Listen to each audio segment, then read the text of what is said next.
Darling, you send me. Darling, you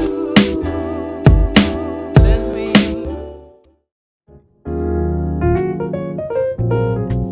Assalamualaikum warahmatullahi wabarakatuh. Salam sejahtera untuk kita semua. Perkenalkan, nama saya Sandro Mihradi. Ya. Saat ini saya bekerja sebagai dosen di Fakultas Teknik Mesin dan Dirgantara dan ditempatkan pada KK Perancangan Mesin. Nah, dalam kesempatan ini saya ingin memperkenalkan diri saya lebih dahulu, begitu ya. Jadi dimulai dari riwayat pendidikan. Jadi saya S1-nya dulu di ITB, masuknya itu dulu di jurusan Teknik Penerbangan di tahun 1995. S2 dan S3-nya saya lanjut di Toyohashi University of Technology di Jepang, mulai dari tahun 2001 sampai 2006. Jadi lulus S3-nya di 2006. Jadi lanjut ya S2 dan S3 di sana di Mechanical Engineering Department. Saat S2 saya itu mengambil topik tesisnya itu terkait dengan biomechanics ya. Jadi bagaimana nih menghancurkan batu ginjal begitu ya dengan shock wave ya, seperti itu. Gitu. Nah, itu topik yang berlanjut sejak S2 sampai dengan S3 hingga akhirnya ya saya lulus di tahun 2006. Nah, kemudian saya mulai bergabung menjadi dosen di ITB mulai Januari tahun 2008 dan hingga sekarang alhamdulillah ya sebagai dosen di ITB. Di FTMD bidang keahlian yang memang saya geluti itu solid mechanics ya, kemudian juga experimental mechanics dan juga biomechanics ya. Di sini ada beberapa penelitian yang dilakukan sejak saya tahun 2008 lalu hingga sekarang. Di antaranya gait analysis atau analisis gerak berjalan orang Indonesia. Lalu kemudian pengembangan affordable prosthesis begitu ya.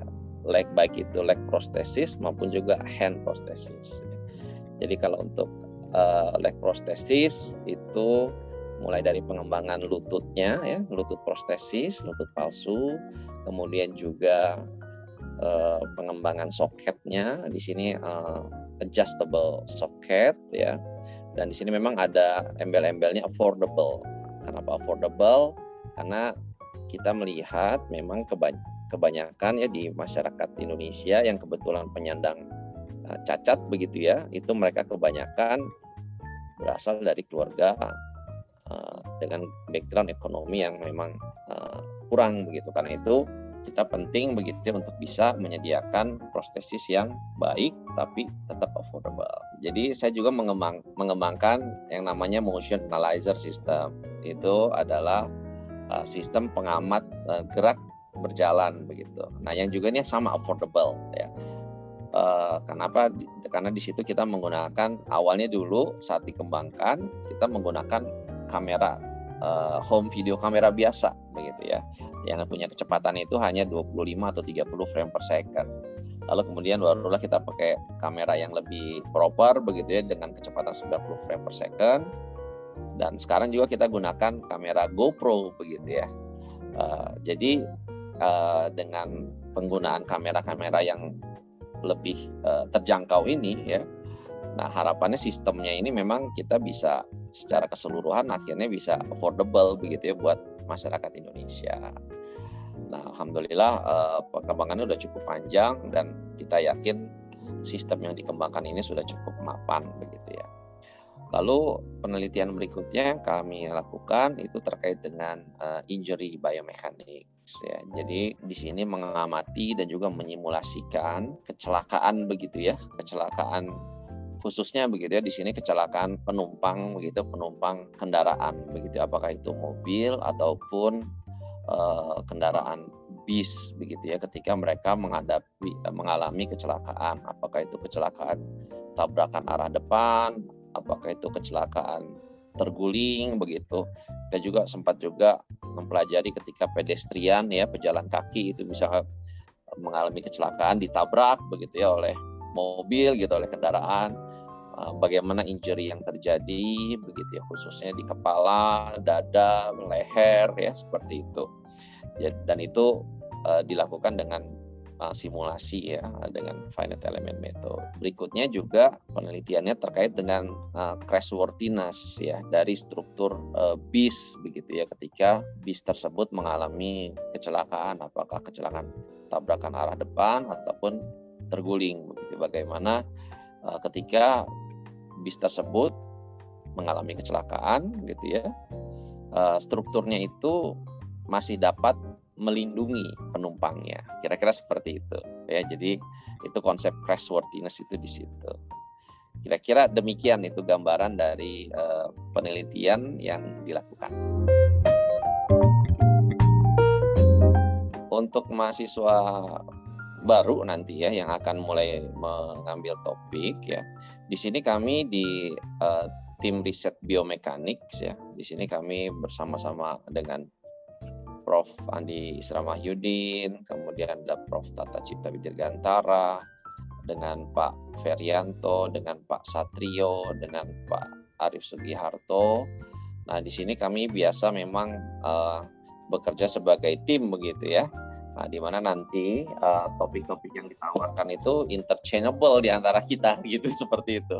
Cuma memang kekhasan yang kalau untuk saya itu di antaranya gate ya, gate analisis ya. Jadi untuk pengamatan gerak berjalan, kemudian untuk mengukur begitu ya kestabilan ya, kestabilan gate stability begitu ya dari orang berjalan ya. Lalu kemudian pengembangan ini prostetik ya, baik itu prostetik kaki ya maupun tangan bionik ya, seperti itu. Nah, itu yang memang khususnya saya di situ diantaranya begitu. Dan juga injury biomechanics ya. Jadi yang utama itu saya itu di 4 itu ya diantaranya. Jadi ada gait, kemudian pembuatan prostetik ya, pengembangan prostetik, bisa di lututnya, kemudian kakinya begitu, atau juga di soketnya begitu ya. Kemudian tangan bionik ya, lalu injury biomechanics ya. Saya fokusnya di situ. Walaupun untuk bidang yang lainnya tadi itu bisa barengan begitu untuk bimbingannya gitu ya. Kalau untuk multidisiplin kita ada beberapa penelitian yang memang bekerja sama begitu ya dengan prodi lainnya begitu ya. Di antaranya dengan teknik fisika begitu untuk yang instrumentasi begitu. Kemudian di STAY itu dengan teknik biomedik ya di situ. Kemudian kalau dengan Unpad ya, kita juga pernah bekerja sama dengan kedokteran rehabilitasi medik ya, karena memang cukup banyak ya alat-alat yang kita coba buat ya, itu nantinya untuk keperluan rehabilitasi medik ya. Oh, saya lupa tuh tadi ada satu lagi tuh diantaranya untuk pembuatan alat-alat rehabilitasi medik, tadi saya belum sempat sebutkan ya di situ, seperti continuous passive movement begitu ya. Jadi untuk membantu pasien ya yang misalnya contohnya pasca stroke begitu ya, atau yang dia punya disorder dalam hal untuk menggerakkan bagian-bagian tubuh seperti tangan atau kaki begitu ya. Nah, itu kita coba buat yang namanya continuous passive movement ya, supaya nantinya mereka itu bisa dilatih begitu pergerakannya itu dengan alat yang ada. Termasuk juga membuat exoskeleton, tadi saya lupa satu lagi itu exoskeleton untuk membantu pasien ya untuk berdiri dari duduk berdiri, dan juga dari berdiri ke duduk seperti itu. Nah, itu untuk alat-alat itu tentu saja kita perlu bekerja sama itu dengan dokter rehabilitasi medik, karena nantinya akan digunakan oleh mereka. Jadi mereka, input dari mereka itu sangat penting dalam pengembangan alatnya. Gitu. Itu kira-kira untuk yang prodi lain begitu ya. Kalau untuk perusahaan, nah memang rencana kami di sini harapannya kalau misalnya nanti ada begitu ya adik-adik semua nih mahasiswa yang bisa nantinya mengembangkan startup begitu ya dengan alat-alat yang dikembangkan ya tadinya di lab ini begitu. Nah, itu sangat baik sekali begitu. Jadi karena nantinya nih alat-alat ini harapan kami yang kita coba kembangkan itu harapan kami itu alat-alat tersebut bisa dihilirisasi, produk itu dapat digunakan oleh masyarakat. Nah, untuk itu ini perlu ada jembatan ke sana kan seperti itu. Jadi perlu ada orang yang memang fokus ya untuk mengerjakan itu dan kemudian mengembangkan lebih lanjut dan kemudian bisa tanda kutip dikomersialisasikan gitu seperti itu. Nah, nanti kalau misalnya ada adik-adik ya yang berminat ya tertarik ya terlibat di bidang itu ya kewirausahaan ya berarti ya di situ. Nah, ini kita open sekali begitu ya, kita sangat membuka. Saya tuh selalu teringat nih ada satu hadis Nabi yang mengatakan sebaik-baiknya manusia itu adalah yang paling bermanfaat gitu bagi sekelilingnya begitu ya, bagi orang lain. Nah, ini bisa kita ejawantahkan begitu ya tentunya dalam aktivitas kita gitu sehari-hari. Dan saya melihat penelitian yang kita lakukan itu punya peluang yang besar begitu ya, untuk bisa memberikan manfaat yang banyak begitu ya untuk sekeliling kita gitu. Karena itu salah satu memang visi kami begitu di sini di tim biomekanik adalah bagaimana kita di Indonesia ya kita punya kemandirian dalam hal teknologi, pengembangan teknologi ya khususnya kalau dalam konteks kami di sini teknologi terkait dengan alat kesehatan yang memang dalam kondisi saat ini hampir 90% alat kesehatan di Indonesia itu diimpor dari luar begitu. Jadi ada ketimpangan yang sangat besar di masyarakat ya di Indonesia ini. Kami juga mengajak nih ya buat adik-adik mahasiswa yang tertantang begitu ya untuk bisa mengembangkan begitu ya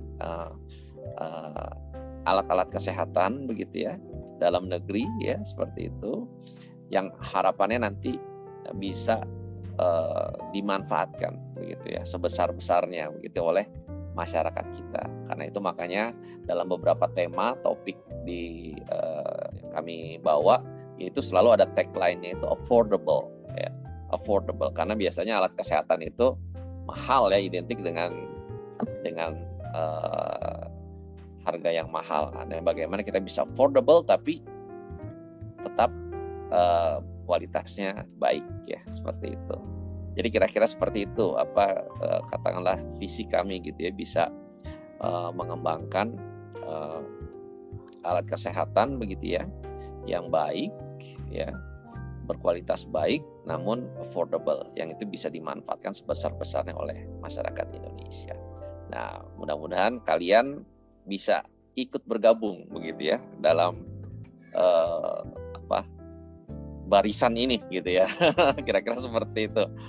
Yang mudah-mudahan kita bisa itu tadi memberikan manfaat yang besar bagi sekeliling.